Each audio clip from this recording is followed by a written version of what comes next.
हे मुनिवर नमोस्तु, हे गुरुवर नमोस्तु, हे मुनिवर नमोस्तु।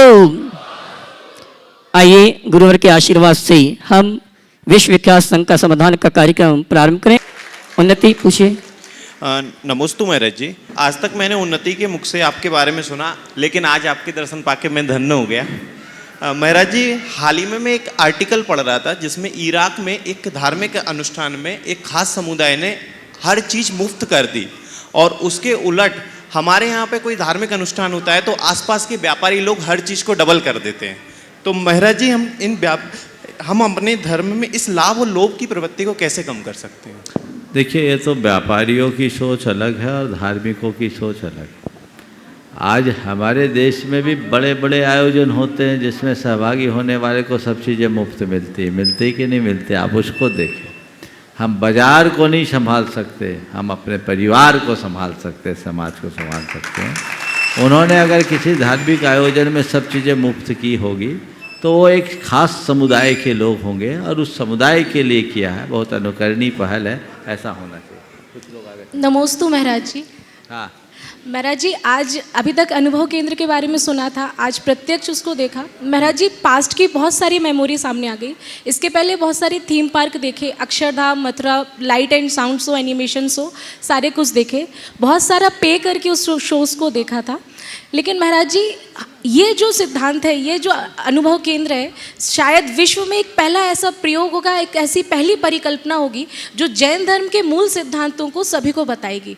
लेकिन महाराज जी, ये सिद्धांत हम जैन युवकों के जीवन को किस प्रकार प्रभावित कर सकते हैं, और क्या इस परिकल्पना में अन्य मत जो जैन धर्म के मूल सिद्धांतों में इंटरेस्ट रखते हैं, क्या वे भी इसको जानने के लिए आ सकते हैं? समाधान कीजिए। बहुत अच्छा सवाल किया है।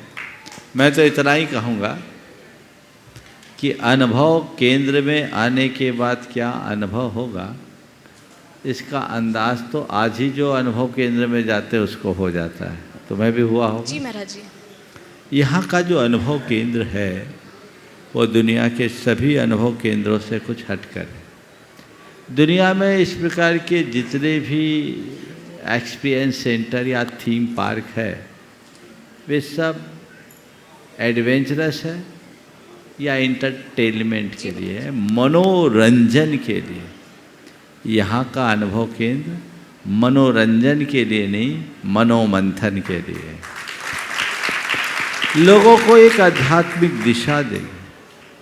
और यहाँ जो कुछ भी है वो काल्पनिक नहीं है, वह सब का सब हमारे शास्त्रों के आधार पर वर्णित है।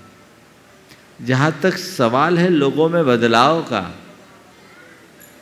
मैं आश्वस्त हूँ और मैं बड़े दावे के साथ कह सकता हूँ, लोगों के जीवन में बहुत बड़ा क्रांतिकारी परिवर्तन होगा। और ये केवल जैनियों के लिए नहीं, जन जन के लिए, क्योंकि यहाँ जो कुछ भी दिखाया जाएगा वो हर व्यक्ति के जीवन की यात्रा, हर प्राणी के जीवन की यात्रा है। और जब वो यहाँ आएगा तो उसे ऐसा लगेगा कि ये तो मेरे ही जीवन की कहानी है। वही उसके जीवन में एक बड़ा ट्रांसफॉर्मेशन लाएगा, ऐसा जिसको देखकर सुनकर वो व्यक्ति चमत्कृत रह जाए, ऐसा जीवन आएगा। समझ गए? तो जीवन की एक बहुत बड़ी उपलब्धि बनने वाली, क्रांतिकारी परिवर्तन। और ऐसा मैं इसलिए कह रहा हूँ कि जो लोग इस प्रोजेक्ट को पूरा करने में लगे हुए हैं, उनमें जैन तो एक ही दो होंगे, दुनिया भर के लोग लगे हैं। जो भारतीय नहीं है वो भी लगे हैं, और वे लोग उनमें से ऐसा उनमें परिवर्तन आ गया जो अभी काम कर रहे हैं, तो जब देखने आएंगे तो उनके क्या होगा कल्पना कर सकते। इसके साथ जितने लोग लगे, बहुत बड़ी टीम इस पर काम कर रही, और उसमें अलग अलग समुदाय के लोग हैं, उनके जीवन में बहुत बड़ा परिवर्तन घटित हुआ। तो तो मुझे पूर्ण विश्वास है कि यहाँ आने वाले हर बच्चे में, चाहे वो जैन हो या जैन, एक बहुत बड़ा परिवर्तन आएगा। जो बातें हम बड़े बड़े ग्रंथों से नहीं सीख सकते, जो बातें हम बड़े बड़े प्रवचनों से नहीं सीख पाते, वो सब व्यक्ति एक छोटे से इस कार्यक्रम में आकर के देख लेंगे, सीख लेंगे, जो उनके जेहन में बहुत गहरे तक उतरेगा। इसीलिए इस अनुभव केंद्र की परिकल्पना है। शास्त्र की भाषा में कहें तो हर व्यक्ति की दिशा दृष्टि बदलेगी, उसे सम्यक दर्शन की प्राप्ति हो। महाराज जी, जब हम लोग दोनों वहाँ से निकले तो 2 मिनट साइलेंट थे कि अगर ये पूरा हो जाएगा तो इसका क्या फ्यूचर होगा। मैं बहुत ही शानदार महाराज जी, बिल्कुल बिल्कुल, अपनी कल्पना करो, बहुत जल्दी साकार होने वाला है। नमस्ते। हाँ, अजय सुरेंद्र, शशि नायक, जबलपुर। उसके बाद तैयार रहेंगे गुणायतन से ट्रस्टी के रूप में जुड़ने का जिन्हें सौभाग्य प्राप्त किया है, नमन करते हुए गुरुवंदना का सौभाग्य प्राप्त करेंगे और हमारे ट्रस्टी सम्मान का कार्यक्रम संपन्न करेंगे। श्रीमान बिमल कुमार जी, डॉक्टर मयूर, श्रीमती शिखा ईशा मैत्री जैन, जबलपुर, वे आएंगे परम पूज्य मुनिवर के श्री चरण में नमन करते हुए। महाराज श्री, मेरी जिज्ञासा है, वर्तमान में एक संस्था का बहुत उदय हुआ है, वीगन, जो दूध को शाकाहार के अंतर्गत नहीं रखती है, उसको एनिमल फूड मानती है। हम उसके बारे में आपसे मार्गदर्शन चाहते हैं। देखिए, दूध एनिमल फूड हो सकता है, उसमें कोई दिक्कत नहीं, लेकिन दूध मांसाहार नहीं, मांसाहार नहीं मानना। दूध रक्त नहीं है, रस है। रस और रक्त में बहुत अंतर होता है। रस वह है जो निकले तो किसी को पीड़ा ना हो, और रक्त वह है जो एक बार बह जाए तो तकलीफ। आज माँ का दूध अगर निकलता है तो माँ को कोई तकलीफ नहीं, पर माँ का रक्त निकले तो तकलीफ होती है। बहुत दोनों में अंतर है, समझ गए? इसलिए इन दोनों को एक कभी नहीं समझना। मैंने इस विषय में अनेक बार प्रकाश डाला है, आज फिर भी संक्षेप में कह रहा हूँ। एनिमल से होना अलग बात है, पर उसे हम मांस के समतुल्य नहीं कर सकते। हमारे सभी तीर्थंकरों का प्रथम आहार गोक्षीर से हुआ है, समझ गए? क्षीरान्न से हुआ है। तो ये है हाँ, पर दुग्ध के उत्पादन की प्रक्रिया शुद्ध होनी चाहिए। बछड़े को उसका हक मिलना चाहिए। आप सबको ये पता होना चाहिए कि गाय का अगर दूध न निकाला जाए तो गाय बीमार हो जाएगी। बछड़े के लिए 1 थन 2 थन छोड़ने की परंपरा वो छूटनी चाहिए। उनका लालन पालन होना चाहिए, उनको ठीक ढंग से भोजन पानी देना चाहिए, ऑक्सीटॉक्सिन आदि के इंजेक्शन नहीं देना चाहिए। आजकल जो डेयरी में जिस तरह से दूध आदि का उत्पादन हो रहा है, जो पूरी तरह व्यावसायिक है, वहाँ यदि इस तरह की हिंसा और क्रूरता होती तो उनसे बचना चाहिए। नमस्ते। बोला हाँ। सूत्रधार के रूप में जुड़ने का सौभाग्य जिन्होंने प्राप्त किया, कुमारी शुभांशी जैन, सुपुत्री शैलेश कुमार जी जैन, जबलपुर। उसके बाद तैयार रहेंगे सुनीता जैन, चंद कुमार जी। हाँ जी, एक सम्मान के लिए मैं आमंत्रित करूंगा श्रीमती लता जी, मंत्री गुणायतन, वो आए और सम्मान का कार्यक्रम संपन्न करें। और साथ में एक प्रश्न भी इनका है, और अगले प्रश्न के लिए तैयार रहेंगे श्रीमती सुनीता चंद कुमार राय शेठ, परिवार गुणायतन ट्रस्टी, जबलपुर। सवाल इन्हीं से करा दो पहले।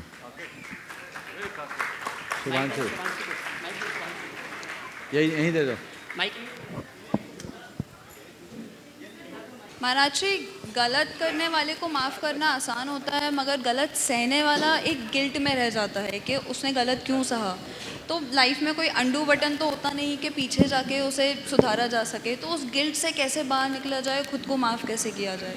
देखिए, गलत करना बिल्कुल गलत है, गलत सहना भी जो है वो ठीक नहीं है, लेकिन हमें देखना चाहिए गलत किसका है।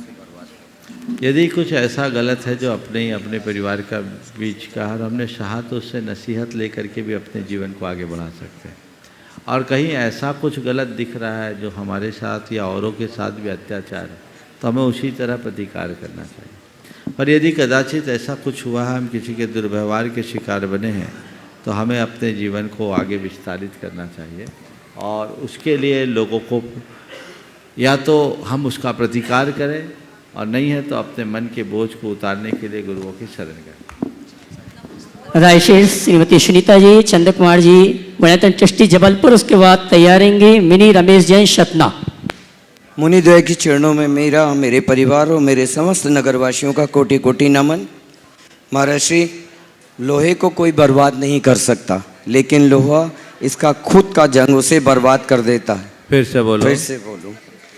मुनि श्री, लोहे को कोई बर्बाद नहीं कर सकता, लेकिन इसका खुद का जंग इसे बर्बाद कर देता है। ठीक इसी तरह मनुष्य को कोई नहीं हरा सकता, पर मनुष्य की सोच अहंकार उसे हरा देती है। गुरुजी, मेरा प्रश्न है कि अपनी सोच और अपने अहंकार को सकारात्मक कैसे बनाएं? देखिए, बात बिल्कुल सही बताई। लोहे को कोई बर्बाद नहीं करता, पर उसकी जंग उसे बर्बाद करती। तो ये स्वाभाविक है, जिसमें जंग लगेगा और बर्बाद होगा ही। हमारे अंदर की नकारात्मकता भी हमारी चेतना की जंग है। तो हमें क्या करना है? लोहे को जंग रहित बनाने के लिए आप लोग क्या करते हैं? उसमें आप रंग लगाते हैं। जब रंग चढ़ जाए तो जंग नहीं लगती। अपनी चेतना में नकारात्मक की जंग न लगे तो उसके लिए सत्संग का रंग चढ़ा लो, अंतरंग निर्मल होगा, जीवन में आनंद आनेगा। कोटि से नमन मनीषी। हाँ, मिनी रमेश जैन सतना, उसके बाद तैयार रहेंगे दिनेश कलरैया भोपाल। महाराज श्री नमोस्तु नमोस्तु नमोस्तु। महाराज श्री अमूनन देखने सुनने में आता है कि हमारी जिह्वा कुछ बोलती है और जीवन कुछ बोलता है। इन विषमताओं को कैसे दूर किया जा सकता है? कृपया मार्गदर्शन प्रदान करें। नमोस्तु। जिह्वा कुछ बोलती है, जीवन कुछ बोलता है। इस विषमता को कैसे दूर करे, है ना? तो इस विषमता को दूर करने के लिए अपने मन को संकल्प से भरो और ये लक्ष्य रखो कि मुझे अपनी जिह्वा और जीवन में भेद नहीं रखना है। जीवन को सरलता से जीना है, कृत्रिमता से नहीं। मन का ये संकल्प ही हमारे अंतरंग में स्थिरता लाएगा। ओ नमोस्तु मेरे जी। बोले परम पूज्य आचार्य गुरु 108 श्री विद्यासागर जी महाराज की, उन्हीं 108 श्री प्रमाण सागर जी महाराज की।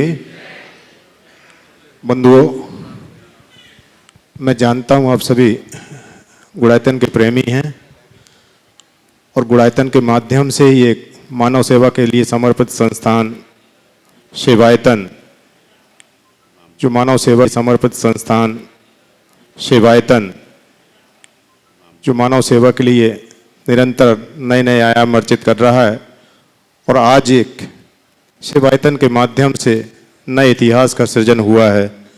सेवायतन में एक वेल इक्विप्ड पैथोलॉजी लैब का भव्य शुभारंभ आज हो चुका है और ये शुभारंभ दिल्ली मॉडल टाउन के श्रावक श्रेष्ठी सम्मानित श्री अरुण जी भाई साहब, उनका परिवार, सम्मानित श्री मुकेश जी भाई साहब, उनका परिवार, इनके माध्यम से ये पैथोलॉजी का शुभारंभ हुआ है और एक्सरे मशीन ही शीघ्र ही आकर वो भी कार्य करने लगेगी। और इसके माध्यम से मैं बता दूं, ये पूरा क्षेत्र लाभान्वित होगा। अभी वर्तमान में ओपीडी लगभग 100 पेशेंट की ओपीडी अभी चल रही है और ये सेवाएं आप सभी को बिल्कुल निःशुल्क प्राप्त होंगी। मेरा आप सभी लोगों से निवेदन है, सेवायतन की जो सेवा चल रही है एक बार आप जाकर देखें वहां पर।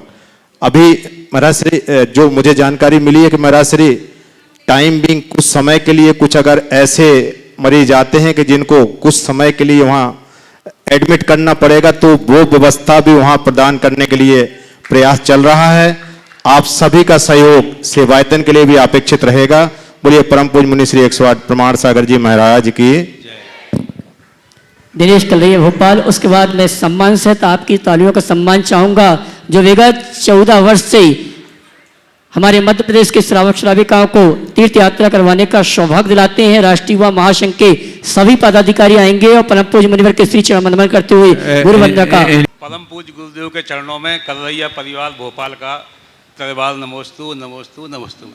महाराज जी, मेरा प्रश्न ये है कि जब हम लोग वंदना करने के लिए तीर्थ क्षेत्रों पे जाते हैं तो आसपास कुछ अन्य धर्मों के भी तीर्थ क्षेत्र रहते हैं जो काफ़ी प्रचलित रहते हैं, फेमस रहते हैं। तो हम लोगों को वहाँ पे जाना चाहिए कि नहीं जाना चाहिए? अगर जाते हैं, देखो तो वंदना करते हैं तो हम धर्म भाव से जाते हैं, तो जहाँ हमारा धर्म पले वहाँ जाना चाहिए और घूमने के लिए सारा संसार खुला है। ओ चलिए, हाँ बोला। और मैं राष्ट्रीय युवा महासंघ के सभी पदाधिकारियों को आमंत्रित करूंगा।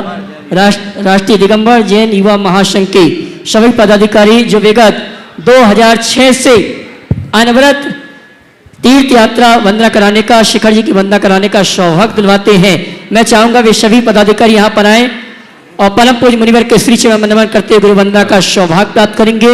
और हमारे गुणायतन परिवार के सभी एक बार कम से कम इन कार्यकर्ताओं का जोरदार करतल ध्वनि से सम्मान तो करो, और जोरदार, है ना। बजती रहना चाहिए तालियां। हाँ, ये आप लोगों ने तो आके वंदना कर ली अच्छी, इनमें से कई ऐसे होंगे जो तुम्हारी व्यवस्थाओं में ही लगे रहे होंगे, है ना। और वंदना की जगह तुम लोगों की शिकायतें भी झेल रहे होंगे, लेकिन ये बहुत अच्छी बड़ी सशक्त टीम है। 14वीं यात्रा है, 14 सालों से 2 साल भर केवल कोविड के कारण अंतराल। तुम भी आओ ना, अरे क्या बात। तो ये महासंघ है जो जबलपुर की एक बड़ी सिरमौर संस्था है, इनका अभिवादन तो होना ही चाहिए, और ऐसे लोगों का करतल ध्वनि से। और मैं महासंघ से कहूँगा कि ये भावना और एकजुटता निरंतर बनी रहनी चाहिए। महासंघ ने जो अपनी पहचान बनाई है वो पहचान बरकरार रहे और इसे एक अच्छा रूप दे सके। मैं इनके जो मुखिया हैं, जिन्हें सब लोग प्रेम से बाबूजी कहते हैं, अशोक जी फुग्गा से मैं कहूँगा, अब जिम्मेदारी आपकी बढ़ गई है। जैसे जैसे परिवार बढ़ता है तो परिवार के मुखिया की जिम्मेदारी भी और बढ़ जाती है। आप खड़े हो जाओ थोड़ा। ये हमारे संघ में संघस्थ मुनि श्री चंद्र सागर जी के बड़े भ्राता भी हैं और उनसे छोटे हैं। तो ये हैं, और पूरे इस महासंघ के ये सारी टीम है। एक बार जोरदार, पंकज आया नहीं है, पंकज पहाड़ पे गए, एक बार जोरदार करते ध्वनि से स्वागत और गुलायतन इनका सम्मान करेंगे सबका। फटाफट गुलायतन परिवार के यहीं आगे कर जावे, दीजिए, यहीं आगे कर दीजिए। यहीं से जब तक इनका सम्मान होते रहे, समूह से जिनको सवाल करना सवाल भी कर ले, दोनों का उपयोग होते रहेगा। यहीं से पूछो, पीछे से माइक पहुंचा देना भैया, माइक दे दो। अभी आगे के 2-3 सवाल जब तक इनके पूरे नहीं होंगे दूसरों का नंबर नहीं आएगा। हाँ बोलिए, गुरुदेव नाम बोल देना अपना। गीतेश। हाँ हाँ बोलो। महाराज जी, सामाजिक क्षेत्रों में जब हम काम करने के लिए आगे आते हैं और कार्य करते हैं, लेकिन जब हम कार्य करके पूर्ण कर लेते हैं, उसके बाद हमारा नाम तो नहीं होता, तो उसका कोई दुख नहीं होता, लेकिन उसका श्रेय जब दूसरे लेते हैं तो तकलीफ क्यों होती है महाराज जी? देखो, एक बात सही है, तुम तो नाम जो काम करे श्रेय उसको मिलना चाहिए, पर जब दूसरे लेते थोड़ी तकलीफ होती, पर नहीं होना चाहिए। हमें ये सोचना चाहिए, चलो कम से कम वो कुछ नहीं कर पाया तो श्रेय तो ले पाया, आज नहीं कल आगे बढ़ेगा, निकम्मा नहीं रहेगा। अरे निकम्मा था, काम करने वाला होता तो काम करता, भाग्य से उसको श्रेय मिल गया, उसका ऐसा पुण्य जागे कि वो आगे अपना श्रेय पा जाए तो बहुत उत्तम होगा, है ना। और मैं इस टीम के जो मुख्य सारथी कौन थे? छोटे लाल जी जबलपुर। आ जाओ। हाँ, इनको नाम छोटे लाल है लेकिन बहुत बड़े काम करते हैं। ये छोटे लाल जी ने हमारे जबलपुर के प्रवास में कहा था कि अब की बार की आ जाओ आगे, एक बार जोरदार करता ध्वनि से इनका स्वागत कर दीजिए। जो पूर्ण आयु और धर्म संरक्षणी सभा और गुरुदेव के सभी कार्यक्रमों से बहुत प्रबलता से जुड़े हैं और अभी गुणायतन से भी जुड़ना चाह रहे, पर मैं जोड़ नहीं रहा हूँ। मैं कह रहा हूँ छोटे लाल का छोटा काम नहीं चलेगा, बड़ा ही काम चलेगा, और बहुत भाव से जुड़े हुए व्यक्ति हैं। इन्होंने इस पूरी यात्रा में अपनी बहुत भूमिका दी है। बहुत बहुत आशीर्वाद। चलो हाँ हाँ बोलो नाम। संजय केटरस। करो अगला सवाल करो जब तक। हाँ जी, अगले सवाल के लिए मैं आमंत्रित करूंगा दोनों भाई को एक साथ। एडवोकेट देवेंद्र जैन भोपाल और अशोक जैन मंडीदीप दोनों संयुक्त रूप से एक ही प्रश्न पूछेंगे, उसके बाद तैयार रहेंगे अनिल कुमार जैन। सवाल हो गए पूरे, ऊपर के हो गए? हाँ जी, एडवोकेट देवेंद्र जैन भोपाल, अशोक जैन मंडीदीप। पहले ऊपर दो उसको दो। हाँ बोल दो, दोनों काम बोल दो। हाँ, ये क्या नाम तुम्हारा? संजय। एक बार इसका तो पता है ना, रसद आपूर्ति है ना, जोरदार, ऐसे थोड़ी जिसका खाया उसका तो बजाओ। बहुत बढ़िया। नमोस्तु महाराज जी, नमोस्तु महाराज जी। हाँ बोले महाराज जी, मेरा ये सवाल है कि गृहस्थ जो व्यक्ति रहता है वो किस गुण स्थान तक जा सकता है? 5वें गुण स्थान। परिवार नमोस्तु नमोस्तु नमोस्तु।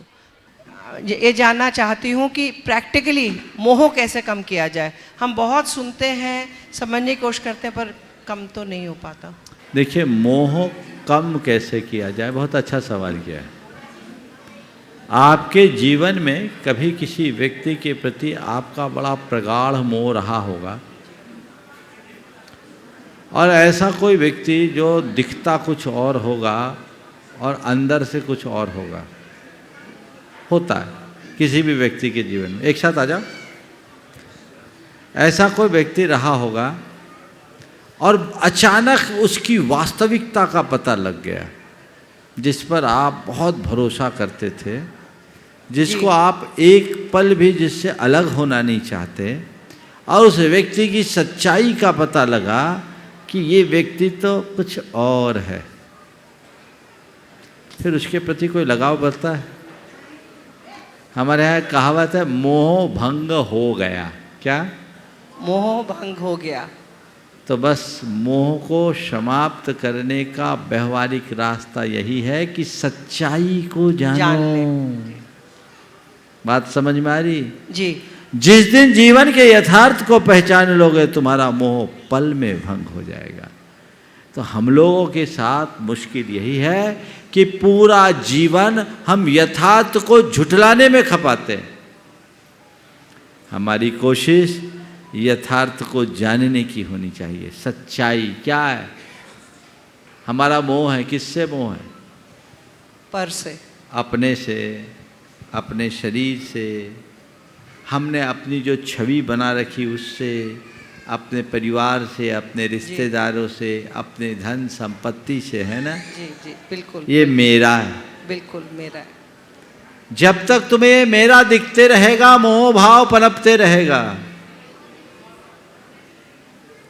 जिस दिन ये जान लोगे कि मैं कौन हूं और मेरा क्या है, तो फिर मोह कहाँ? जानने में बहुत समय लग रहा है महाराज जी। तो ये तो अभी वही आंखें बंद है, अंदर की आंखें खोलो। जब जागोगे तभी जान पाओगे। जब तक अंदर से जागोगे नहीं, जानने की बातें केवल बातें होगी। संत कहते जागो, जी। अपनी इस वास्तविकता को समझो। क्या ये सच्चाई नहीं है कि इस जीव का ये जो शरीर है, ऐसा अनंतों बार हमने अनंत शरीर धारण किया और छोड़ा? सच्चाई है कि नहीं? जी बिल्कुल, जी है। हमारे एक दूसरे से जो संबंध है, ऐसे संबंध अनंतों बार हुए हैं और छूटे हैं। है? जी है ना? जी सुना है, मतलब आगम में लिखा है इसलिए पता है। आगम में लिखा है, प्रैक्टिकली नहीं पता ना। प्रैक्टिकली छोड़ो आप दूसरे की बात, इस जीवन की बात तो प्रैक्टिकली पता है। हाँ जी। इस जीवन में कितने आते कितने चले जाते हैं। हम सोचते हैं कि ये मेरे साथी, ये मेरे साथी, कितने दिन साथ रहते हैं? बिल्कुल। माता पिता भी छोड़ जाते हैं। सब छोड़ जाते हैं ना। जी। तो एक दिन सबको जाना है ना। जी। इस सच्चाई को जब हम अंतर मन से स्वीकार लेंगे,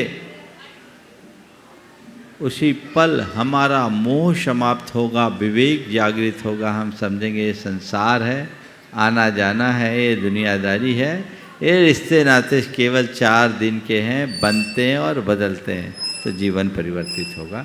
तो सच्चाई को जानने पर ही हम मोह का शमन कर सकते हैं। नमस्ते महाराज। कार्याध्यक्ष गुणायतन श्रीमान NC जैन साहब दिल्ली। उसके बाद तैयार रहेंगी श्रीमती आशा विनायक का हजारीबाग अपने पूरे समूह के साथ।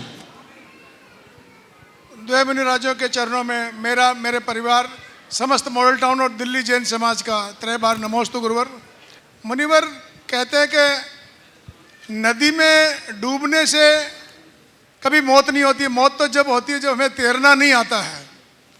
तो परिस्थितियाँ कभी भी विषम नहीं होती। प्रॉब्लम जब आती है जब हम परिस्थितियों का समाधान नहीं ढूंढ पाते हैं और अनसर्टेनिटी बनी रहती है। तो महाराज श्री एक कहावत है, it is always uncertainty which kills. जो अनसर्टेनिटी होती है वही हमें मारती है। तो ऐसे अनसर्टेनिटी के टाइम में, चाहे वह व्यापार में हो, परिवार में हो, या कहीं भी किसी भी उसमें हो, तो ऐसे अनसर्टेनिटी टाइम में कैसे हम क्या करें कि उससे कुछ हम छुटकारा पा सकें? बहुत अच्छी बात है। अनिश्चितता की स्थिति में हम अपने आप को निश्चिंत कैसे रखें? आपके सवाल का भाव कुछ ऐसा ही है। बहुत अच्छा सवाल। देखिए, जो अनिश्चित है वो अनिश्चित है, उस पर हमारा नियंत्रण नहीं। मैं आपसे पूछता हूँ, बाहर की परिस्थितियों की निश्चिंतता की बात तो बहुत दूर है। क्या हम इस बात के लिए निश्चिंत है कि अगली सांस लौट के आने वाली है? नहीं महाराज। फिर भी हम जी रहे हैं ना, किस भरोसे पे जी रहे हैं? विश्वास है। किस भरोसे पर? केवल इसके उम्मीद कि है। नहीं अभी मैं जीऊंगा, मैं अमर हूं, ऐसा तो नहीं। ठीक है, जब जाना होगा जाऊंगा, पर जब तक है तब तक तो जीऊं। अनिश्चितता को जो अंतर मन से स्वीकार लेता है वो जीवन में निश्चिंत बन जाता है। ये मेरे जीवन की अनिश्चितता है सो है, जो होगा सो होगा, जो बदल रहा है बदलने दीजिए, आएगा संभलेगा। अच्छा है वो भी अनिश्चित है, बुरा है वो भी अनिश्चित है, और जो उससे प्रभावित हो रहा है वो भी उससे अनिश्चित है। इस अनिश्चितता में समाधान पाने का एक मंत्र दिया आचार्य कुंद ने। जो वेद वेदिज्जति समये समये विनस्दे उह्यम तम जान गोदुनानी वह मविन कंखे कयावी। जो वेदन करता है और जो वेदन किया जाता है वो समय समय पर नष्ट होता है, क्योंकि सब कुछ क्षण भंगुर है, अनिश्चित है। तो हम उसको केवल जाने, मन में कोई वांछा न करें। जब हम अनिश्चित में निश्चितता की भावना जगा ले, आसक्ति उत्पन्न कर लेते हैं, तो हमारा मन टूटता है। और जब हम अनिश्चित को अनिश्चित मानते हैं तो हमारे लिए कोई फर्क नहीं पड़ता। समझ गए? ये अनिश्चित है, ठीक है, आई चले गई। दुनिया में बहुत सारी चीज़ें होती है जो टेम्परेरी होती है, हम टेम्परेरी मानते हैं, चलो भाई ये थोड़े पल का था, ख़त्म हो गया। लेकिन जब हम उसको स्थायी मान लेते हैं तो हमारा मन उसे स्वीकार नहीं कर पाता, और जब मन स्वीकार नहीं करता तो विचलित होता, उद्विग्न होता है। तो जो जैसा है उसको वैसा स्वीकार करो और अपने जीवन का सहज विस्तार। एक प्रश्न महाराज, अरुण जी का। अरुण जी, नमस्ते महाराज। पूजा षटावश्यक में आता है, पर हमेशा प्रमोट किया जाता है कि शांति धारा और अभिषेक करो, शांति धारा और अभिषेक करो। पूजा प्रमोट क्यों नहीं की जाती जबकि षटावश्यक में आती है? देखिए, शांति धारा अभिषेक क्या पूजा का अंग नहीं है? अंग है। अभिषेक के बाद आप अर्घ चढ़ाते, वो क्या पूजा नहीं है? नहीं, पूजा तो पूरी होनी चाहिए जी। पूजा का मतलब क्या है? गुणगान करना, अष्ट द्रव्य से अपनी भक्ति को प्रकाशित करना। हाँ जी। तो आपने अभिषेक किया, शांति धारा किया, उसमें भी भक्ति भाव प्रकट हुए कि नहीं हुए? हुए। आपकी भक्ति भावना प्रकट हुई, तो भक्ति भाव को आपने प्रकट कर दिया, आपकी पूजा हो गई। हाँ, अभिषेक शांति धारा के साथ पूजा और कर ले तो सोने में सुगंध। पर जिन लोगों के साथ ऐसी अनुकूलता नहीं है, वो अभिषेक शांति धारा कर ले, तो वो भी पूजा है। कुछ लोग अर्घ चढ़ा के चले जाते हैं तो ठीक है। हाँ, बिना अर्घ चढ़ाए नहीं जाना। अर्घ चढ़ा लो। और एक छोटा सा फार्मूला और दे देता हूँ। एक इकट्ठा अर्घ चढ़ाने की जगह जिनके पास समयाभाव है वो चौके वाली पूजा कर लो। ओम ह्रीम देव सास गुरुभ्यो जन्म जरा मृत्यु विनाशनाय संसार ताप विनाशनाय। कर सकते हो, पर ये कब? जिस दिन समय का अभाव हो तब। नहीं तो ये गली निकाल कर प्रमादी मत बन जाना, नहीं तो कहोगे महाराज ने नई पूजा बता दी। खेल भावों का है।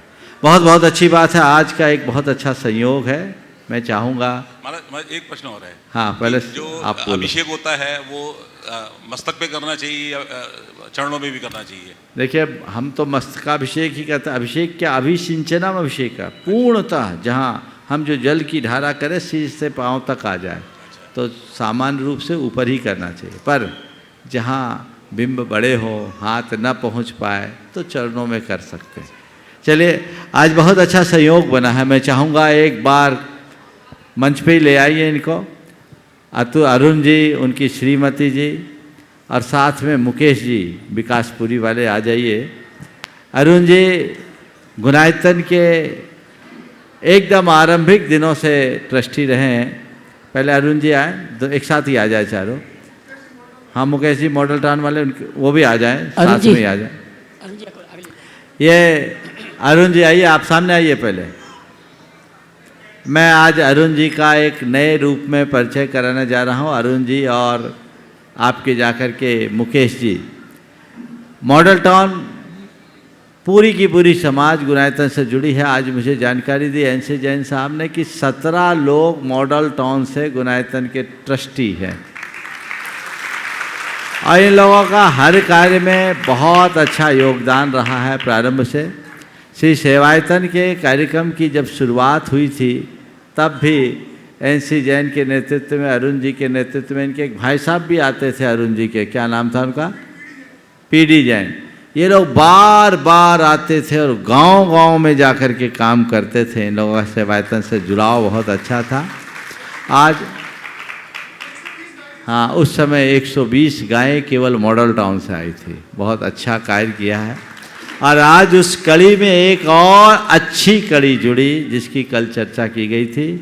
श्री सेवायतन के आरोग्य केंद्र में सारे जांच उपकरणों की व्यवस्था अरुण जी ने की और उनके साथ जो कल अपने शिरोमणि संरक्षक बने थे मुकेश जी ने, वो एक्सरे मशीन उनने और अन्य मशीनों के उनके भ्राता अजय जैन जो यूएस में रहते हैं इन्होंने किया।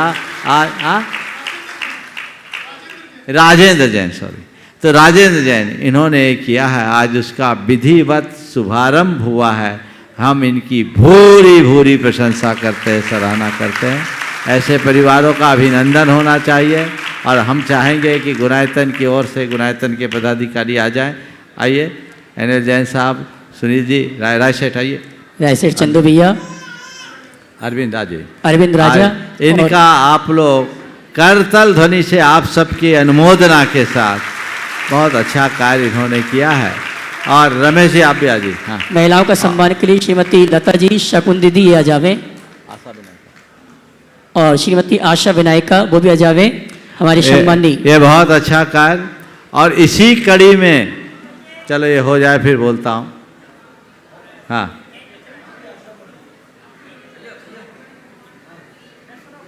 ये बहुत अच्छा कार्य जिनका आज सुबह सुबह शुभारंभ हुआ। आपकी तालियां बजती रहना चाहिए। हाँ, बहुत ही अच्छा काम आज। हाँ, आप लोग सत्कार करके थोड़ा साइड हट जाएंगे तो अच्छा रहेगा। हाँ, ओम। हाँ हाँ, तो आज एक अच्छा कार्य हुआ और इस कड़ी में एक कड़ी और जुड़ी जिसका उल्लेख मैं 1 मिनट बात करना चाहूँगा। बहुत अच्छा कार्य। अब श्री सेवायतन में पैथोलॉजी की जितनी भी आधारभूत आवश्यकताएं हैं वहाँ सुलभ है और एक्सरे मशीन का भी आज ऑर्डर हो गया है। ऐसी सूचना है कि 10-12 दिन के अंदर वो यहाँ आकर के इंस्टॉल हो जाएगी। एक बहुत अच्छी है। और आज 10 बिस्तरों के चिकित्सालय की व्यवस्था वहाँ अभी चालू हो गई है। ये एक बहुत अच्छी कड़ी है। लोगों को इसका लाभ लेना चाहिए। थोड़ा सामने से हट जाइएगा आप लोग। जिनने सत्कार कर लिया थोड़ा स्थान खाली कर दीजिए। इन लोगों को आने दीजिए। आप लोग सर को उधर, आप स्थान खाली कर। हाँ, ये रेखा जी, अरुण जी पहले आ जाइए एक बार। यहाँ सामने आ जाइए, यहाँ आ जाइए। एक बार जोरदार करतल ध्वनि से इस दंपति, मेरी तरफ तो देखो। हाँ हाँ, इस दंपति का सम्मान कर। आइए सामने, बस 2 ही लोग सरकते जाइए बाकी। हाँ, अब इसके बाद आएंगे मुकेश जी विकासपुरी जिन्होंने, आइए। हाँ, बस आके आशीर्वाद ले लीजिए आप लोग जोरदार करतल ध्वनि से इनका आइए मुकेश जी, आइए। हाँ, 1 मिनट। और आज मैं एक शख्सियत को विशेष रूप से बुलाने जा रहा हूँ। ये दीजिए। हाँ, इनका हो जाए पहले। ये इन्होंने कल शिरोमणि बने थे और आज इसी कार्यक्रम के लिए आए थे। एक्सरे मशीन और दूसरी मशीनों का योगदान इन्होंने दिया है जोरदार करतल ध्वनि से। और आज मैं एक विशेष व्यक्तित्व का उल्लेख करने जाऊँगा, वो भी मुकेश जैन है। मुकेश और सुनंदा, ये मॉडल टाउन दिल्ली से हैं और इनकी जड़ मध्य प्रदेश सतना से जुड़ी है। सतना की बेटी है। ये गुनायतन के ट्रस्टी तो पहले से थे ही और आज गुनायतन के शिरोमणि संरक्षक के रूप में जुड़े हैं। इनका जोरदार करतल ध्वनि से सम्मान होना चाहिए। हाँ हाँ हाँ हाँ, ये आपका नहीं है, ये शिरोमणि का मान है। हाँ हाँ, आगे। ओ, हो गया हो गया हो गया। चलिए एक बार जोरदार करता ध्वनि से इनका सम्मान कर दीजिए। बहुत बहुत, क्योंकि इन लोगों को जाना है इसलिए हमने इस कार्यक्रम को जल्दी कर। श्रीमती आशा विनायका हजारीबाग अपने शंभू के साथ। नमोस्तु महाराज जी, नमोस्तु महाराज जी, बोलिए। नमोस्तु महाराज जी। महाराज जी, तीर्थंकर प्रकृति के संचय में 16 कारण भावना के साथ लोक कल्याण भावना की क्या आवश्यकता है? 16 कारण भावना की सफलता ही लोक कल्याण से होती है। तीर्थंकरों का जन्म लोक कल्याण के लिए होता है, और जब तक अंदर लोक कल्याण की भावना नहीं होगी तो और भावनाएं भी फलीभूत नहीं होगी। चलिए नमोस्तु महाराज। मुख्य यात्रा शारथी श्रीमान छोटेलाल जी जबलपुर, उसके बाद अन्नपूर्णा शारथी आलोक जैन जबलपुर। नमोस्तु महाराज जी, समस्त परिवार की ओर से नमोस्तु नमोस्तु नमोस्तु। महाराज जी, ये क्वेश्चन मेरी चाची का है। मुनिश्री, मेरे मन में जो चीज़ पूर्व में भ्यास जाती है और वह हो भी जाती है, इसका क्या कारण है और इसका क्या समाधान हो सकता है? पूर्व में भ्यास जाती है, मतलब चाची को पूर्वाभास हो जाता हाँ, है, हो जाती है। हाँ। तो अच्छा बुरा क्या है, सावधान हो जाओ।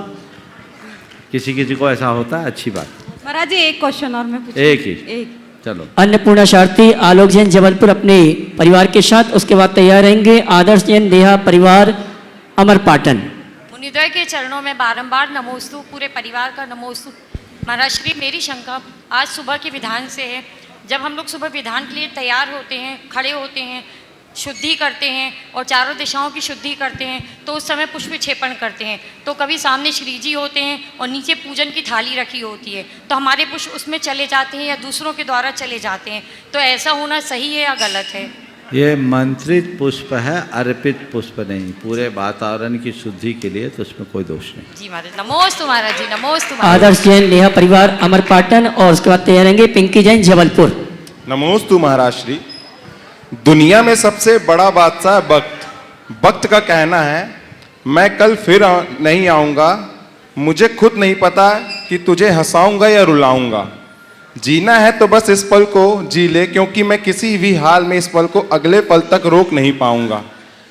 महाराज श्री, वक्त का महत्व आपके मुखारविंद से समझना चाहता हूँ। वक्त का महत्व मेरे मुख से जानना चाहते हो तो बस मैं वक्त के विषय में तो इतना ही कहूँगा, जो वक्त के गुजरने के पहले वक्त को समझ ले, उसका वक्त सही बना रहता है, और जो वक्त गुजर जाने के बाद वक्त को सोचते हैं, वो ज़िंदगी भर रोते रहते हैं। इसलिए अपना अच्छा वक्त बनाना चाहते हो तो वक्त को सामने से देखो, गुजरने के पहले उसका उपयोग करो। नमोस्तु महाराज। कुंडम सपरिवार। नमोस्तु महाराज जी, जबलपुर से चिल्लर परिवार का नमोस्तु नमोस्तु। महाराज जी, मेरा प्रश्न है, इस सृष्टि में सबसे महान सुख क्या है? इस सुख को पाने के लिए क्या करना चाहिए? सृष्टि में सबसे महान सुख क्या है? मैं तो ये कहूँगा, जीवन में सबसे महान सुख है तो अपनी आत्मा को पाना है, और अपनी आत्मा को पाने के लिए क्या करना है? सबसे नाता तोड़कर निजसे नाता जोड़ना है। नमस्ते महाराज जी। राजेश जैन कुंडम, उसके बाद तैयार रहेंगे डॉक्टर अनुज जैन जबलपुर। दोनों महाराज जी को मेरे परिवार, मेरे साथियों और कुंडम समाज का त्रिवार नमोस्तु नमोस्तु नमोस्तु। महाराज जी, मेरा प्रश्न है, लापरवाही से जिम्मेदार बनने के लिए कड़ी मेहनत और समझदारी की ज़रूरत होती है, तो वो कौन सी कमांड है जिससे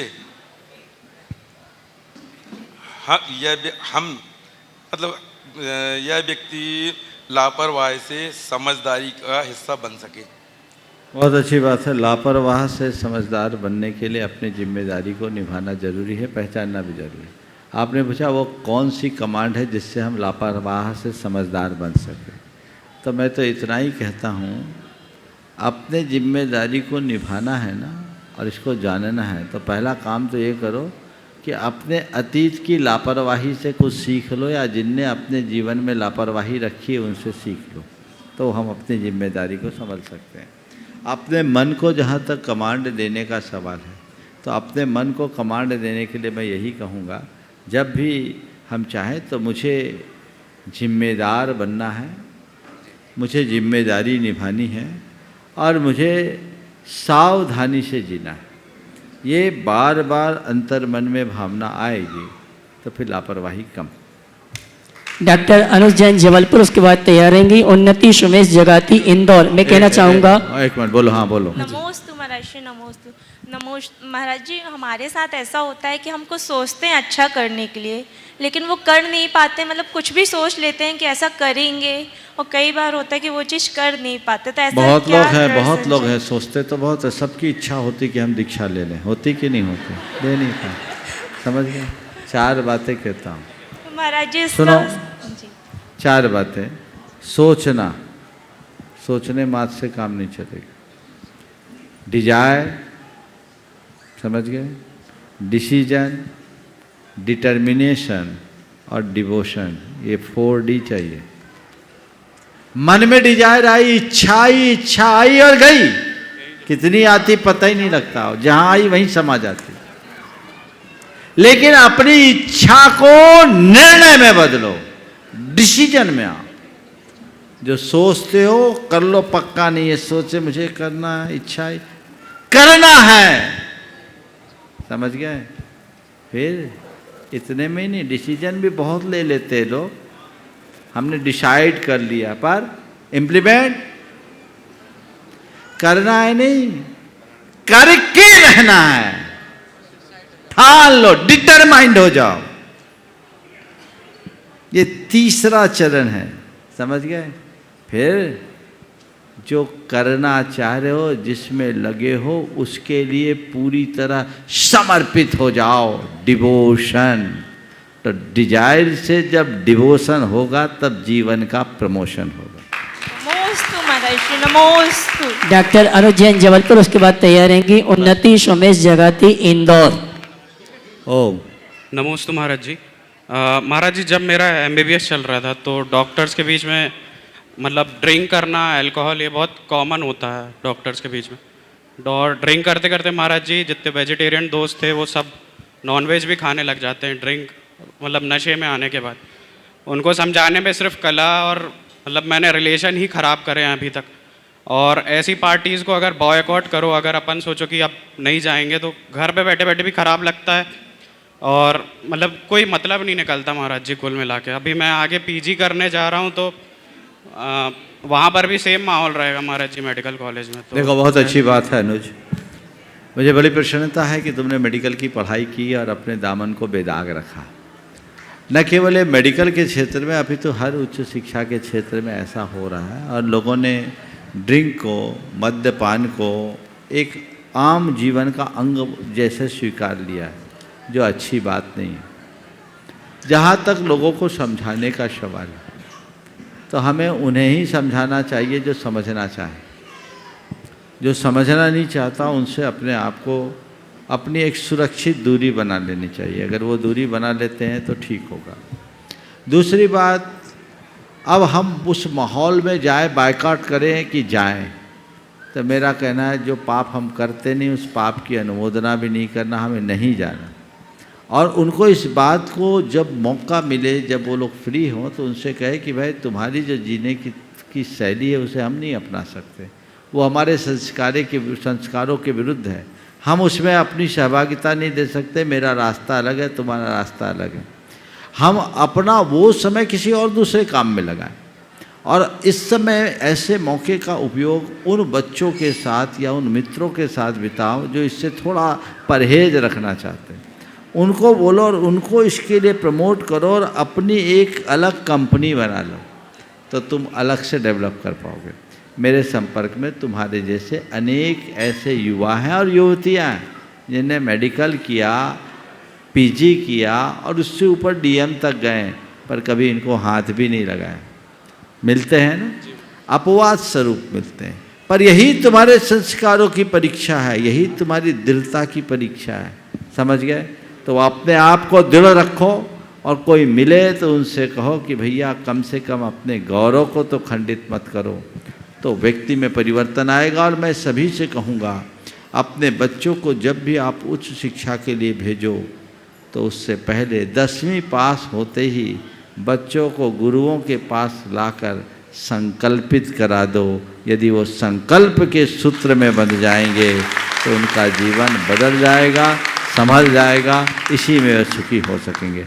इस प्रकार आज के इस सत्र को परम पूज्य गुरुदेव के चरणों में नमन अर्पित करते हुए यहीं पर विराम। बोलिए परम पूज्य आचार्य गुरुवर श्री विद्यासागर जी महाराज की।